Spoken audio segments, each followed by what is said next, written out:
Bonjour les amis et bienvenue dans cette nouvelle vidéo. Aujourd'hui, on va parler d'un sujet pour le moins intriguant. Je reçois une demoiselle qui vient me voir à mon bureau et qui m'explique qu'elle a un diabète de type 2. Elle est venue début juillet 2025, je regarde sa glycémie, elle est à 2,92. Si ça continue comme ça, elle peut aller sur un diabète de type 3, c'est-à-dire avoir une glycémie de 3, 3,01, 3,05, ce qui peut amener à la maladie de Parkinson et d'Alzheimer. Alors, je décide de réformer son hygiène de vie, son alimentation, son sommeil. Elle va faire du sport, elle va manger davantage de végétaux sans être végane. Elle va être omnivore, elle va manger de tout. Et puis les semaines passent et on remarque une évolution. Sa glycémie, chaque semaine, commence à diminuer. C'est là que je me rends compte du précieux conseil que je lui avais donné, c'est-à-dire faire des infusions de cannelle et de clous de girofle. C'est tellement important. 4 cannelles, 4 clous de girofle dans de l'eau chaude, matin, midi et soir, pendant le repas. Ça ralentit l'entrée du sucre dans le sang. Eh bien, vous savez quoi? Elle était venue me voir début juillet 2025 avec une glycémie de 2,92. Début septembre 2025, 2 mois après, elle a eu une glycémie de 1,01.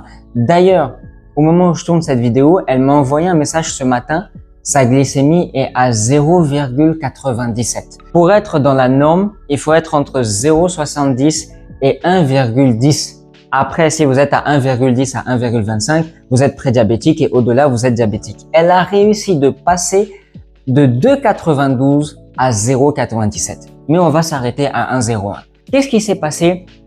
La réforme alimentaire, la réforme de l'environnement. On ne change pas la fleur quand elle est malade, on change son environnement si bien sûr on veut garder la fleur en vie, intacte et en bonne santé pour qu'elle fleurisse et soit magnifique. Alors les amis, pour cette petite vidéo, cette courte vidéo, je veux vous inviter à comprendre qu'il faut réformer votre vie. Je ne suis pas en train de dire que l'astuce que j'ai donnée à cette femme peut marcher sur tout le monde, pas du tout. Ça marche sur certaines personnes, elle n'est pas la première chez qui ça a marché, mais il y a d'autres personnes chez qui ça ne marche pas.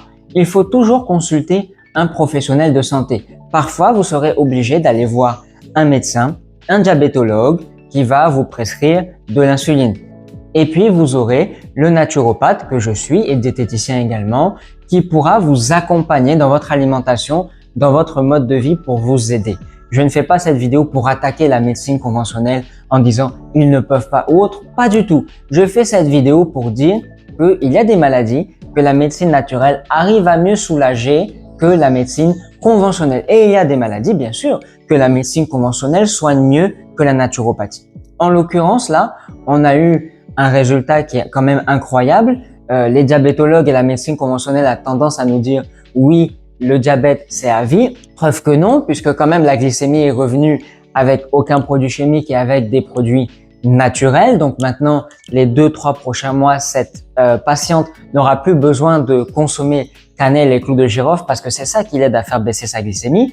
Elle va manger normalement et puis si au bout de 2-3 mois, c'est l'équivalent de 12 semaines et comme elle m'envoie sa glycémie tous les lundis, eh bien, on aura 12 résultats de glycémie. Si au bout de ces 12 résultats, on voit qu'on est toujours entre 0,70 et 1,10, ça veut dire qu'on est dans la norme. Je fais cette vidéo vraiment pour vous inviter à réformer votre hygiène de vie, à changer vos mauvaises habitudes, mangez mieux et meilleur, dormez mieux, faites du sport, allez à la selle si vous le pouvez tous les jours, d'où l'importance de manger des fruits le matin, des légumes le soir, des repas équilibrés. N'oubliez pas les amis, nous sommes omnivores, nous avons besoin de manger de tout.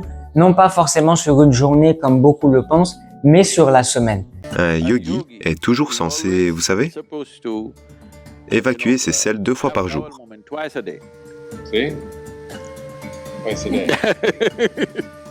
Parce que le côlon doit toujours être propre. Si vous voulez faire certaines sadhanas, le côlon doit être propre. Et on sait cela, que si le côlon est à un certain niveau d'impureté, ou s'il y a un certain niveau de déchets dans le côlon, et que l'on fait certaines pratiques yogiques, le corps va commencer à dégager une mauvaise odeur. Et ça vous rentre aussi dans la tête, à coup sûr. Donc c'est directement lié. Si vous retenez la merde, elle vous monte à la tête. et gâche votre vie de très nombreuses façons. Donc, les impuretés dans le corps doivent partir le plus rapidement possible. Voilà les amis, j'espère que cette vidéo vous aura plu, j'espère qu'elle vous aura intéressé, j'espère qu'elle vous aura redonné un peu d'espoir. N'oubliez jamais d'aller voir un professionnel de santé par rapport à votre santé. Attention à l'automédication, c'est très dangereux pour votre santé, sauf si bien sûr vous êtes vous-même médecin ou naturopathe, là c'est autre chose. Je vous invite à liker, à vous abonner, à activer la cloche. Je vous dis ciao et bonne semaine!